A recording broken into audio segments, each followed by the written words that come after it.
positivo, tal que, tá? X no domínio do quociente das derivadas, tá? X no domínio do quociente das derivadas. E x menos p menor do que delta 1 maior do que zero, vai implicar o quê? Vai implicar f' de x sobre g' de x, daí,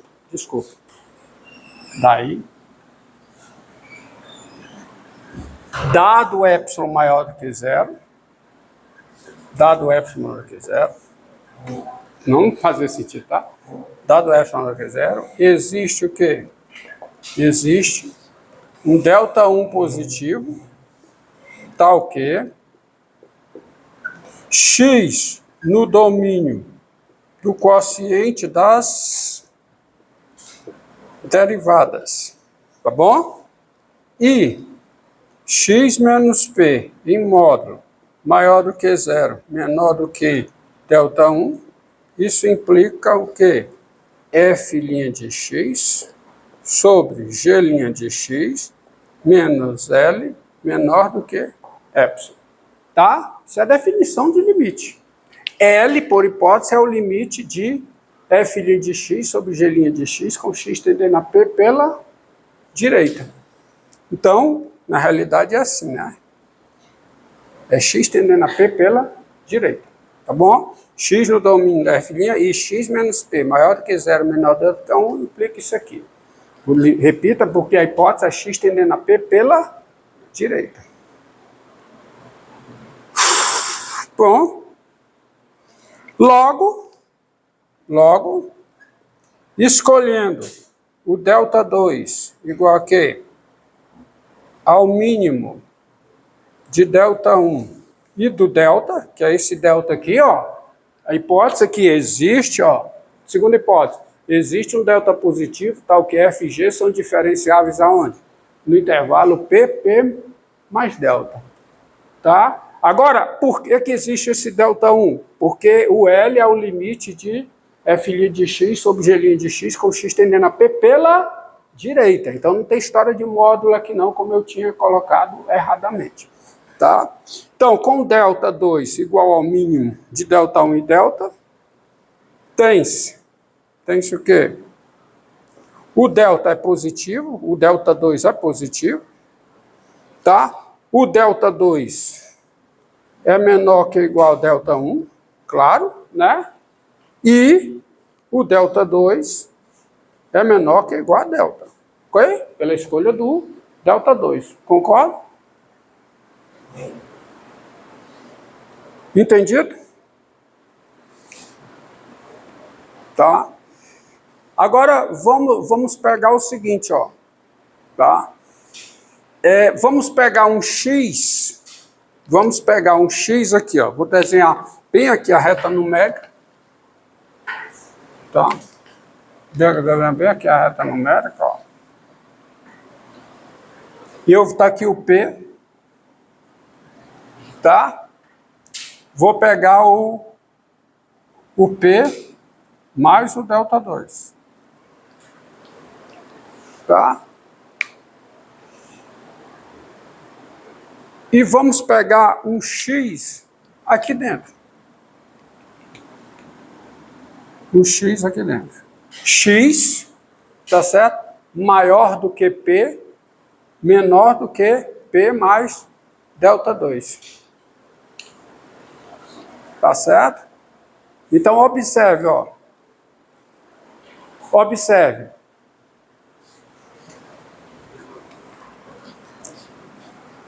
Assim,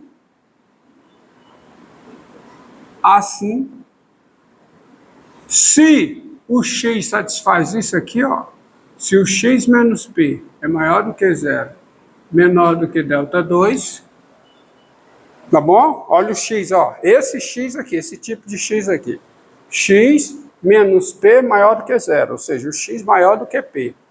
Mas a distância de x a p é menor do que delta 2. Então, o x é menor do que p mais delta 2. Então, o x está aqui dentro.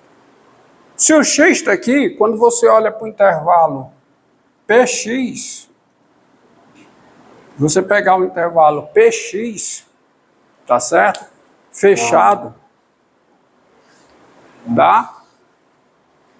A f e a g, elas não necessariamente estão definidas aqui, porque a hipótese é que, ó, a hipótese aqui, o limite da f de x com x tendendo a p pela direita é zero, o limite de g de x com x tendendo a p pela direita é zero, mas isso não diz que a g e a f estão definidas em p. Tá? Mas, tá? Assim, se x, a melhor redação, assim, dado x pertencente ao intervalo p mais delta 2, tá? Sejam f grande e g grande as funções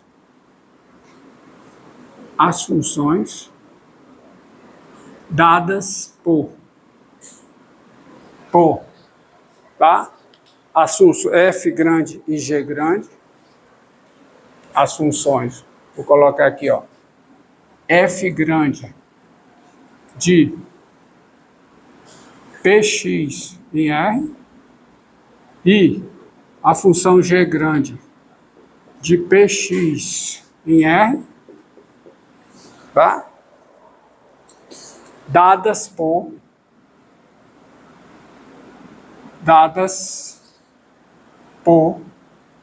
sabe o que vai ser f grande de x? F grande de x vai ser f de x, se o x é maior do que p, e vai ser zero se o x é igual a p. Tá? E a g grande de x vai ser g pequeno de x, se o x é maior do que p, e vai ser zero se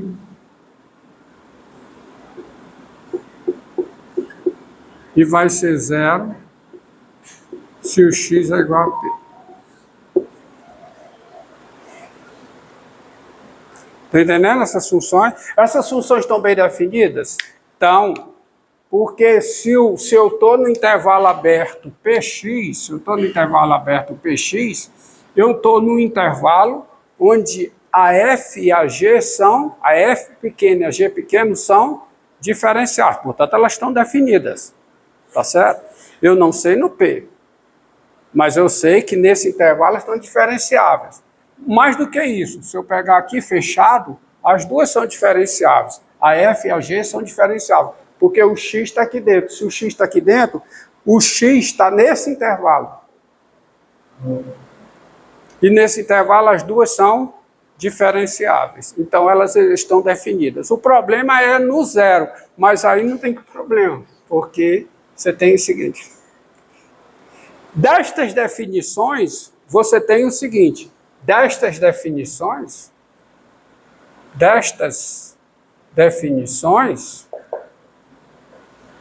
você tem duas coisas.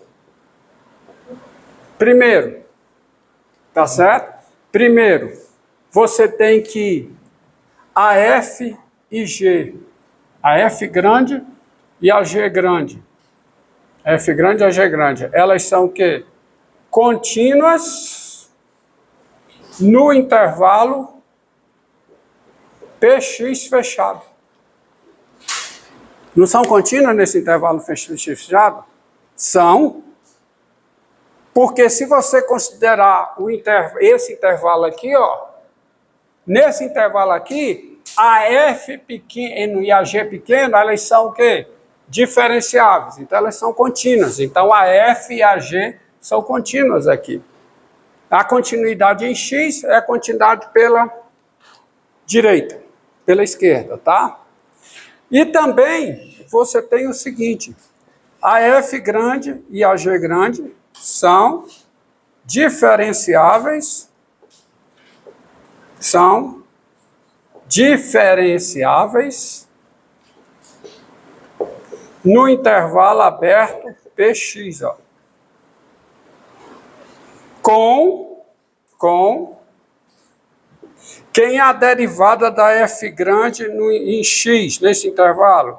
É a derivada da f pequena em x. Lembra, se duas funções coincidem no intervalo aberto, e nesse intervalo uma delas é diferenciável, a outra é diferenciável, as derivadas são iguais, com isso aqui igual a isso aqui, e a derivada da g grande em x igual a derivada da g pequena em x, que é diferente de zero, isso aqui é diferente de zero, e isso vale qualquer que seja com, pegar aqui, f' de u igual a g' de u, e aqui g' de u igual a g' pequeno de u, qualquer que seja o u pertencente ao intervalo Px, que eu já tô usando a letra x para extremo do intervalo, então não faz sentido eu botar f' de x igual a f grande, né, a f grande linha de x igual a f pequeno linha de x, a mesma coisa aqui, qualquer que seja x pertencente a Px, faz o menor sentido. Então você tem isso aí. Isso aqui é diferente com isso aqui. Então você tem isso e você tem isso. Tá bom? Entendido? Você tem essas coisas aqui. Por que que a f e a g pequeno são contínuas em Px? Eu vou colocar até nesse intervalo, eu já sei que elas são contínuas. O problema é no P, né? O problema é no P. Mas lembre-se, eu vou destacar de azul aqui, ó. Quem é o limite da f grande de u com u tendendo a P. E u tendendo a P é u tendendo a P pela direita. Isso aqui é o limite de f pequeno de u com u tendendo a P pela direita, porque pela direita a f grande é a f pequeno, certo? Ó. Tá? Mas quem é o limite da f pequeno de u com u tendendo a P pela direita? Quem é? É zero. Mas quem é zero? É a f grande aonde? Em P. Então, a f grande, ela também é contínua em P. Ela é contínua, portanto, em todo intervalo fechado Px. Você tem isso e a mesma coisa vale para quem? Vale para G. Tá certo? Parênteses aí para somar. Olha, que hipóteses a f grande e a g grande satisfazem? Que hipóteses? Me diga, que hipótese a f grande e a g grande satisfazem? As hipóteses do teorema do valor médio de Cauchy. A f grande e a g grande são contínuas, a f grande e a g grande são contínuas no intervalo fechado Px. A f grande e a g grande são diferenciáveis no intervalo aberto Px. Tá? E a derivada da g grande é diferente de zero em todos os pontos do intervalo aberto Px. Então, qual é a conclusão? Qual é a conclusão? Portanto, existe o quê? Existe um Cx, um C índice x, no intervalo aberto Px, tá o quê? Tá o quê? Está atrelado ao valor de x. Por isso é que eu coloquei C índice x. Está o quê? F grande em x menos o quê? F grande em P sobre o quê? G grande em x menos G grande em P. Isso é igual a quê? A F grande linha de Cx sobre derivada de G grande linha de Cx. Ok? Ou seja, Ou seja, quanto é que dá isso aqui? Quem é f grande em x é a f pequena em x. Quem é a g grande em x é a g pequena em x. Por quê? Quem é f de p, quem é f de g de p? Pela formação da f grande a g grande. Quanto é isso? 0. Mas quem é a derivada da f grande em cx? É a derivada da f pequena em cx. E quem é a derivada da g grande em cx? É a derivada da g pequena em cx. Cx. Obrigado. Morreu. Porque você tem isso. E assim, e deste modo, você vai ter o seguinte. Quem vai ser f de x sobre g de x menos L em módulo.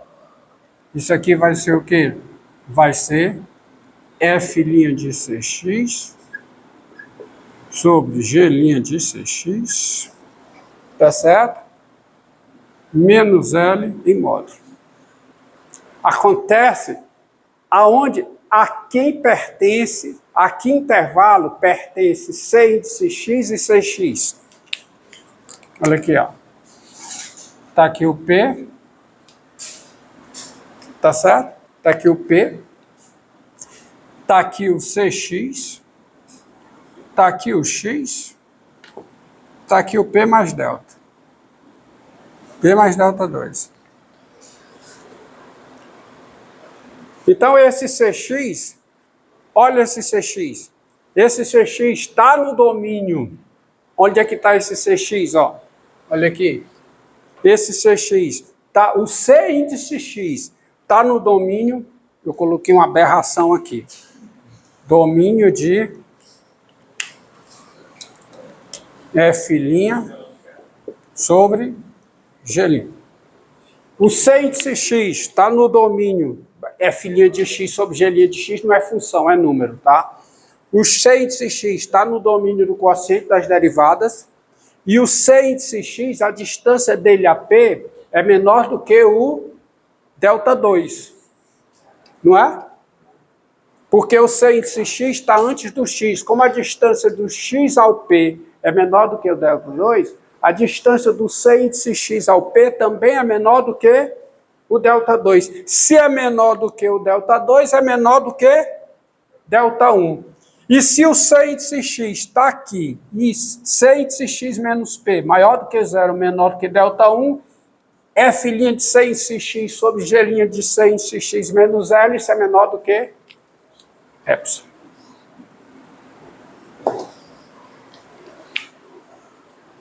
Então, olha o que foi mostrado. Vamos recapitular. Foi mostrado o seguinte, que dado epsilon maior do que 0, olha aqui, dado epsilon maior do que 0, existe um delta 2 positivo, tá certo? De modo que se o x está aqui dentro, o x está no domínio do quociente das duas funções, e isso aqui menos L é menor do que epsilon. Isto diz o quê? Isto diz que o limite com x tendendo a P pela direita de quem? De f de x sobre g de x também é L. Porque repare, o que foi que eu mostrei? Existe um delta 2 positivo, tal que se o x está aqui dentro, porque o dado é, se o x está aqui dentro, ou seja, se a distância de x a P é maior do que 0 e menor do que delta 2, o x está no domínio do quociente, da f a g, e essa diferença aqui é menor do que epsilon. Então acabou. O L é o limite de f de x sobre g de x.